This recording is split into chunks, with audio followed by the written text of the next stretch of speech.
Hello and welcome to the Slow Crafting Podcast. My name is Nadine and I'm coming to you today from the northwest of England near Manchester. Now, it's been a while since I last recorded thanks to summer holidays and trying to find a tidy room to record in. Failed miserably, obviously, still absolute chaos behind me, but slightly less chaotic than the other rooms in my house. So, talking to you today about works in progress and an upcoming design that I have. If you hear some strange chomping noises in the background, that's because my puppy refused to be on her own whilst I was recording this, so she's sat chomping on a carrot next to me, although she won't settle down because she can hear me talking and she just doesn't know what's going on. Anyway, right, so I've got 2 sewing objects, 1 crochet object and a knitting design. So taking lots of bases there. Oh, right. I'll start with the sewing. Now, Christmas last year, so Christmas 2020, I decided I was going to make some pyjamas and sort of sleepwear for my 2 children. Bought the fabric, then just stalled basically because I had a sort of last minute commission knit that I needed to do, and that took up all my time. So basically this sleepwear project got shelved and like, oh, I'll do it in January. No, I didn't. I think yes, still not quite finished. So I decided I'd make pyjamas, well, pyjama bottoms for my, rearrange myself so I can show you better, for my 8-year-old, because she has a tendency to just sleep in like t-shirt tops or vests or nothing at all, and just the pyjama bottoms because she gets too hot and sweaty. I've mentioned this before. So anyway, this fabric is some Ankara fabric from Dovetail, London. And it was, it's 100% cotton, so it's not ideal. However, in terms of like sustainability and the impact on the environment, etc. But it was very reasonably priced, and there's some beautiful fabrics that she has. So I picked this one for my 8-year-old for her pyjama bottoms.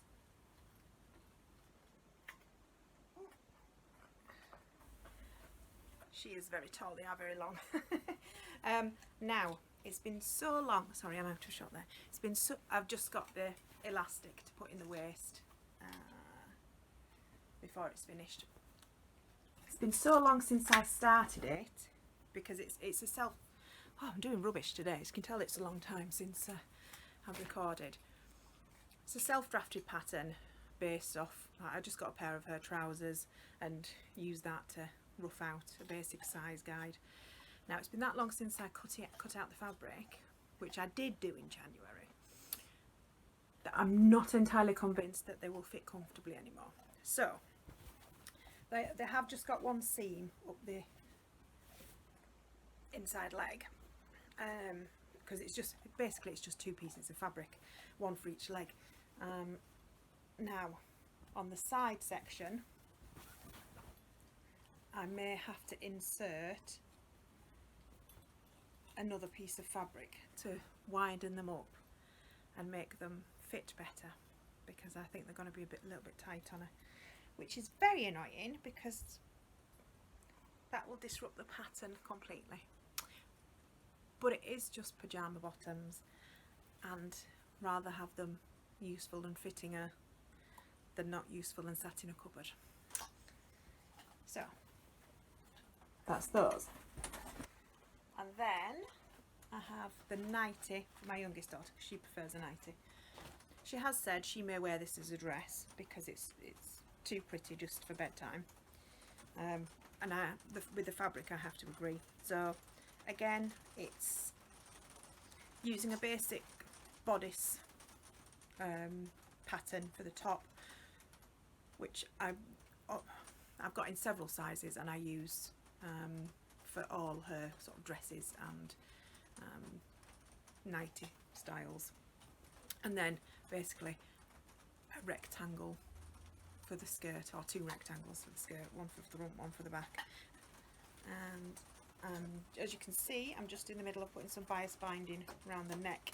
I've got to do the same on the armholes, and then put some buttons or poppers on the back, probably poppers. And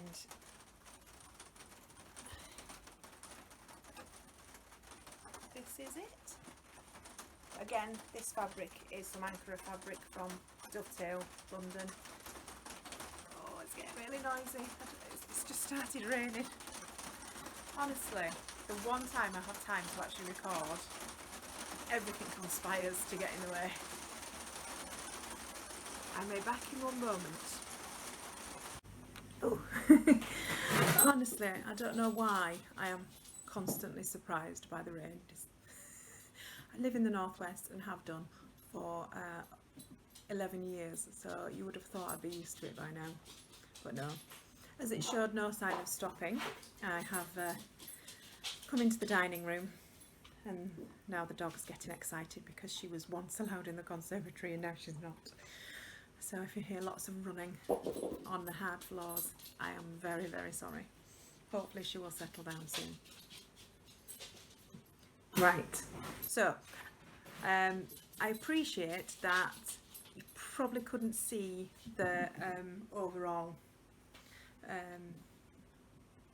garments when I showed you the nightie and the pyjama bottoms. So I will try and remember to insert a picture here.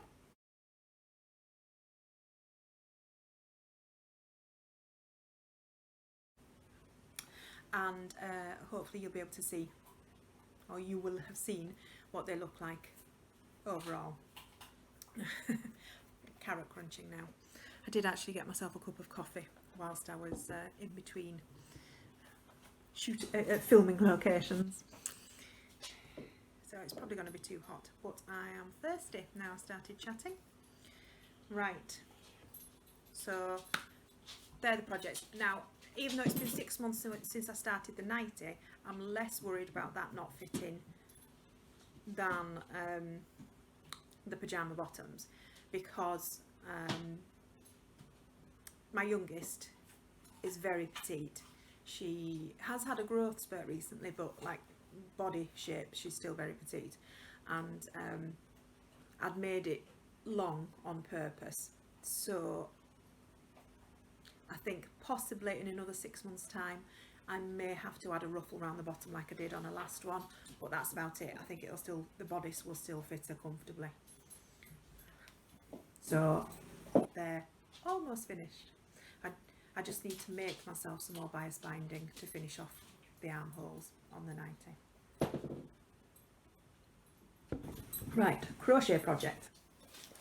Now,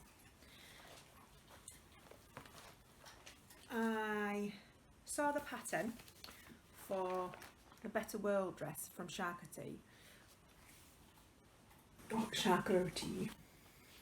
Not pronounced in my random Yorkshire ways. And I thought, oh, it was absolutely beautiful. I mean, this photocopy doesn't particularly do it justice. I'm just wondering if there's a better picture. Right, so it's probably clearer on the paler yarn. So it's sort of a, you have to wear something underneath it, obviously, because it's quite holy. But it's a free pattern that I got through Ravelry when I was looking for crocheted garments. I think the only requirement for you using the pattern or getting it for free was that you spoke about it on social media. So I suppose a way of publicising it. Which is not why I'm saying it now, because I'd sort of flagged it up and sort of said that I was making it on my Instagram account and things. And it is beautiful, but as somebody who has written patterns in the past, including for crocheted objects, it's a bit lacking in terms of instruction. There's a lot of photo explanations as to how you make various stitches, but and it's mostly charted. There are some written instructions, however it's not always clear how many repeats of a pattern you need, or a pattern section you need to do to complete the row. And there were several points at which I was just winging it and hoping for the best. So if you are confident and comfortable with making it up as you go along and your crochet skills, I'd say give it a go. However, if you're only sort of an intermediate crocheter and are used to working from detailed written patterns, then I wouldn't necessarily recommend it. Now, the reason I started actually on the, because I downloaded the pattern and was like, oh, one day that'll be beautiful when I've got the yarn. But then Tracy Schnuffletier from the Passionate Spinner podcast had mentioned on her Instagram that she wanted to start it, and I'm like, right, well, if you're starting it, I'm starting it. I'll find some wool and it'll be fabulous. Although I think she's got sidetracked by other projects, and quite frankly I don't blame her, given how intimidating it is when you look at the first set of instructions in the pattern. Now, or it might be that just the other projects were much more exciting,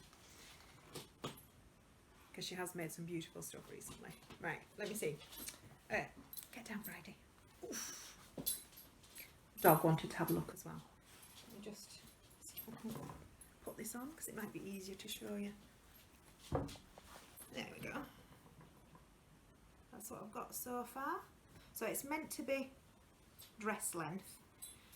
I don't think that I will make it dress length, partly because I have run out of the yarn that I planned on using, and partly because I'm not sure it would be the most flattering on me in my current body shape. However, yes, the yarn is some handspun yarn from BFL, which is a cream in the background, so which I held at the same time as a braid of silk from Hilltop Cloud, which went from the chartreusey colour through sort of a colour progression to sort of vibrant, quite vibrant purple, and then applied that against a strand of this random acrylic novelty yarn that I had in stash. Now I realise using acrylic doesn't fit with my natural fibres. However, it was yarn that existed. It was like charity shop or gifted from somebody else, and it made my BFL silk fibres go a lot further than they would have done had I just applied them together. So it's like a fingering weight yarn overall, mostly. Sorry, the dog's just stealing things off the side because obviously I'm not giving her enough attention.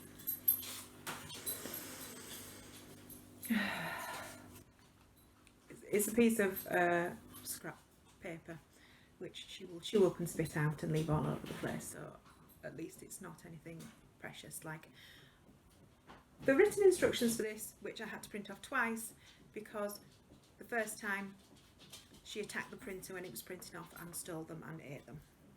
Well, chewed them up and ripped them up. She's a delight. Yes, I'm talking about you. Right, so as I said in my random waffle, I have run out of the yarn that I spun so far, which was all of the braid of silk that I had. But I have come up with a plan. I have 2 more bags of just plain BFL, Blue-faced Leicester roving. And then I have 2 braids of this fibre from the Mermaid's Purse, which I got last year in the first virtual Wool Monty event. So it's got some of the same shades. Oh, do you ever have moments where you feel like events are conspiring against you? I think that's characteristic of today's recording. So as you'll notice, I've taken off the A Better World dress because the dog, whilst jumping up to say hello, knocked my cup of coffee over. It went all over everything. It went all down my dress, all down my crochet project, and on everything else that was on the table. So we have now fallen out, and she's shut in a different room. Hopefully nothing else will go wrong whilst I'm recording this episode. You love it, don't you? The sheer slick professionalism of my recordings. See, this is why my viewing figures are so low. I don't mind. I wouldn't watch me either if I was constantly bumbling. Anyway, what had I got up to? Yes, I'd run out of the yarn that I'd originally spun because I'd spun the whole braid of the of silk from Hilltop Cloud. So I was going to use this fibre to spin with some BFL and the novelty yarn that I applied it with. It's because it's got some of the purples and some of the greens, but it's got other colours in there as well. So hopefully it'll look like a good progression throughout the rest of the pattern. Now this, as I said, was from the Mermaid's Purse that I got from the first virtual Wool Monty last year, and I've got 2 braids of it. This one has been tied and untied several times, which is why it's looking a bit ratty now. It looked much nicer when I first got it. And I will hold this, so I'll break it down into smaller sections, a bit like this one, fluff it out a bit, and then draft it at the same time, holding it in the same hand with the BFL. So the colour sections won't be as bold as they are in the earlier part of the dress, because the silk fibre was like solid colours, whereas this has still got quite a lot of white in it. This isn't silk, this is some rose fibre. So again, how sustainable it is in terms of the chemicals used in the processing of cellulose fibres to make them into yarns, it's questionable, but it will have the same sheen as or similar sheen to the silk, so hopefully it will blend in quite well. So that's my crochet project.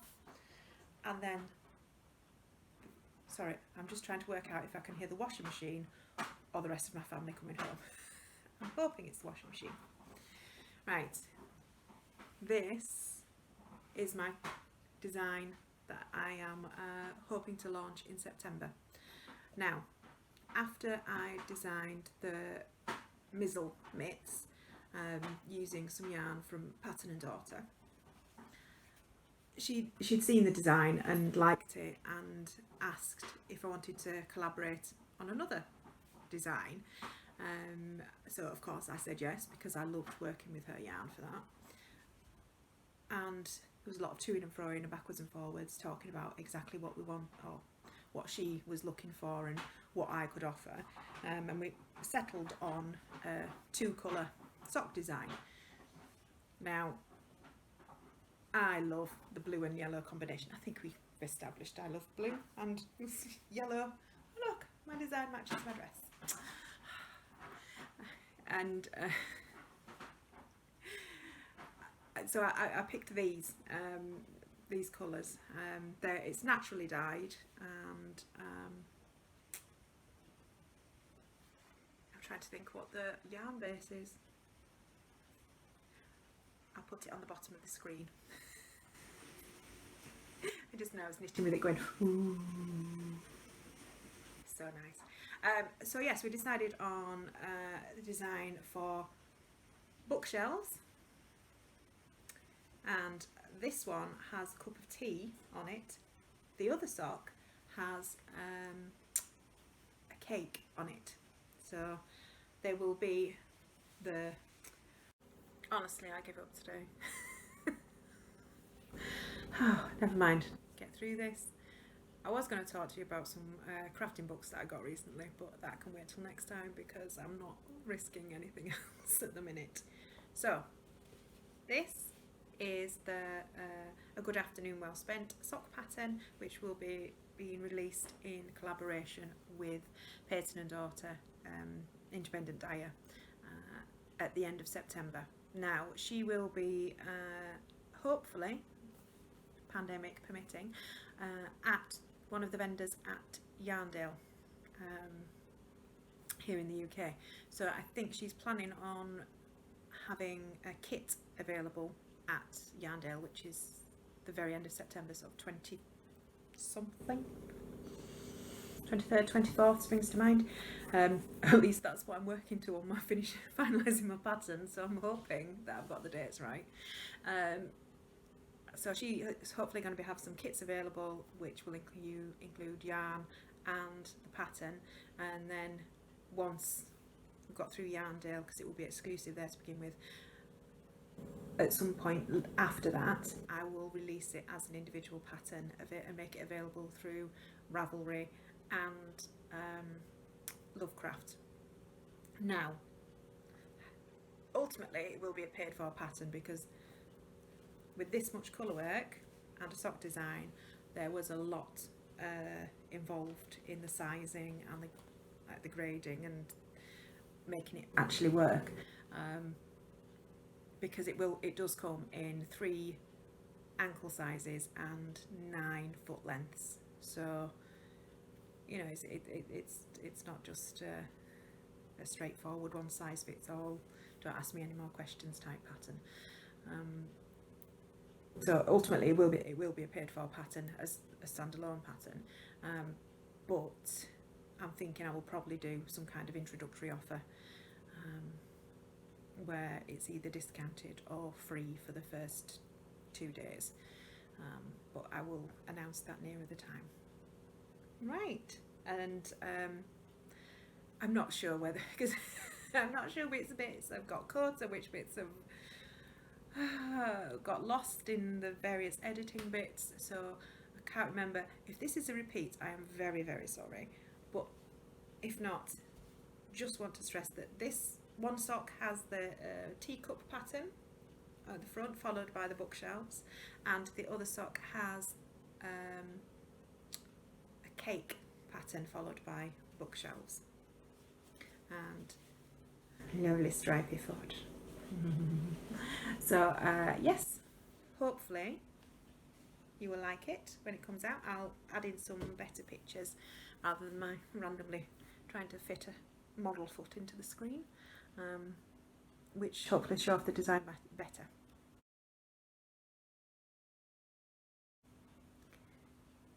Do you know, I really shouldn't leave it so long between podcasts. I might actually get up to some kind of standard of speaking. It probably doesn't help that because it's been summer holidays, the only people I've been speaking to mostly have been my children, so having an adult conversation even with a screen is proving somewhat difficult.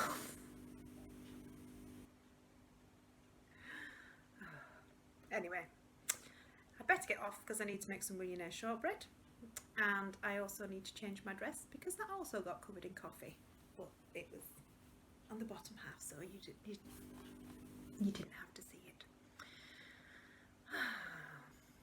Right, hopefully your days have gone much better than mine, and I appreciate in the scheme of things these are minor irritations, but hopefully your life will be also free of minor irritations and you will have a day of happy crafting.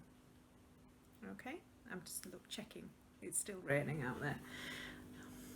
You take care of yourselves, and I will I'll speak to you again soon.